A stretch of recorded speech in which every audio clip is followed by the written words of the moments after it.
You are listening to the daily homily for Magdala in the Holy Land. Jesus said to his disciples, "As it was in the days of Noah, so it will be at the coming of the Son of Man. In those days before the flood, they were eating and drinking, marrying and giving in marriage, up to the day that Noah entered the ark. They did not know until the flood came and carried them all away. So it will be also at the coming of the Son of Man. 2 men will be out in the field, one will be taken, one will be left. 2 women will be grinding at the mill, one will be taken and the other will be left. Therefore, stay awake, for you do not know on which day your Lord will come. Be sure of this, if the master of the house had known the hour of night when the thief was coming, he would have stayed awake and not let his house be broken into. So too, you also must be prepared, for at an hour you do not expect, the Son of Man will come." The Gospel of the Lord. Praise to you, Lord Jesus Christ.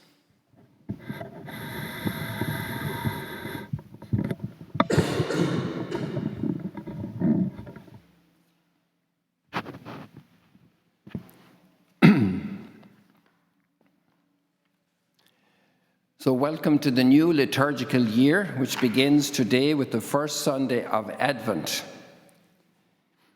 This marks time, it marks the passage of time. And time can be a burden for many of us at different times, a time of frustrated waiting without meaning.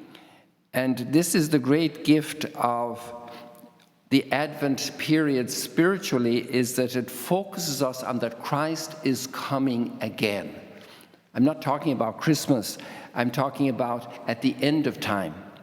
Christ is coming to be the judge of the living and the dead, for the transformation of our world, for the complete definitive transformation of our lives. And this Christ who is coming again is always present with us. He is coming to us, so to say, in each moment, in each child who's crying, in each old person who's lonely, or somebody who is sick. Christ is there waiting for me, and he's coming. He says, "Look at me, help me. I am here at your doorstep.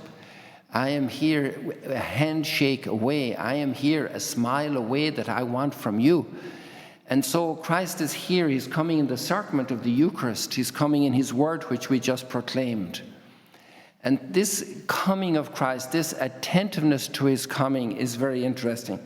A companion of mine did a commentary on Rip Van Winkle for today, the man who slept for 40 years in upstate New York. And he missed all the important things of his life. We could be asleep. Maybe that was a call also that from Rip Van Winkle's story, because he was drinking and he fell asleep in that bout of drinking in the forest with his friend. And it says here, the last word, "make no provision for the desires of the flesh." This does not mean that we do not eat, or that we do not sleep, or that we do not drink what we need, the fluids our body needs. We don't do our hygiene. We need to take care of all of these things. That's the natural part of the flesh.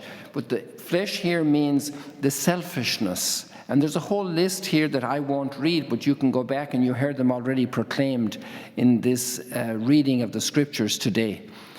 To throw off the works of darkness, the things that we don't want to talk about that we did that were wrong, to throw them away, to change our lifestyle, to wake up, awakening. This is part of the time of awakening that the first Christians, they actually chose with Jesus' invitation, and it was for those who were given that grace not to marry, because Jesus is coming at any moment. And in the reading we have from the prophet from Jesus' words, he said they were marrying up to the day of Noah, like this life is going to go on forever and the flood is coming. The end is coming. Not in a way that we have to be running around scared about every disaster that's happening, every tsunami, every economic downfall, every health problem. But the end is coming. All of these things are just lasting for a moment. And the call to live the consecrated life, for example, is a gift to the church that people are awake. Now, obviously, religious, even if we make our vows, we could fall asleep. We could fall asleep. We might not live the spirit of our vows. But the gift that when you see those sisters, those brothers who are living a life of consecration for the coming of Christ, their whole life is waiting for Christ to come now. There are some people who preach that Jesus is coming and you feel like he's coming next Wednesday or Thursday. He is already here right now engaging me. The mystery of his final coming is still a mystery. It remains a mystery. Thanks be to God, because otherwise we could program that we're going to convert in 20 years' time. We shouldn't postpone it. We should wake up now and be converted. This is the great message of Jesus when he's mentioning about the days of Noah. When the Son of Man will come, one will be taken, the other will be left. This is sometimes interpreted, which is considered really not really even Christian, the whole teaching of the rapture. It's a very sensational treatment of the scriptures. It's the coming Christ is always coming. He has come at Christmas, the first Christmas, and we remember that festively. But the real big coming that grips our hearts and our souls and our minds is the end of time. And then his present coming right now in every need around me where I can help, in every blessing of creation that he offers me, and especially in the liturgy where we are hearing his word and celebrating the Eucharist, where he is truly here with us now. What a blessing. Let us open our hearts for the grace of Advent. We wake up. We get active spiritually. We're wearing vestments for penance. The Eastern Christians give us great example. They actually live a very strong period of penance during Advent. In the Western world, we have gone into customs of a lot of pre-Christmas celebrations, and then it's a lot of indulgence and a lot of joy, and nobody's against the joy, but maybe we miss the penitential part. And maybe the best penitential part would be something like Pope Leo is doing right now in Syria, in Turkey and in Lebanon. Today he's going from Turkey to Lebanon, and he is mending some of the differences between Christians. And it's hard to reconcile. It's hard, patient work, which we live with hope because it's God's work. And he's going to Lebanon, which has been plagued with war, and Isaiah says today that this war will be over, that there'll be no more war. Peoples will not rise against others in war. They will not train for war again. They will train for peace. They will train for bridge building. They will train for helping others in their needs. This is the time we're waiting for, and we want to do the hard work in our families of there's a conflict going on to reconcile.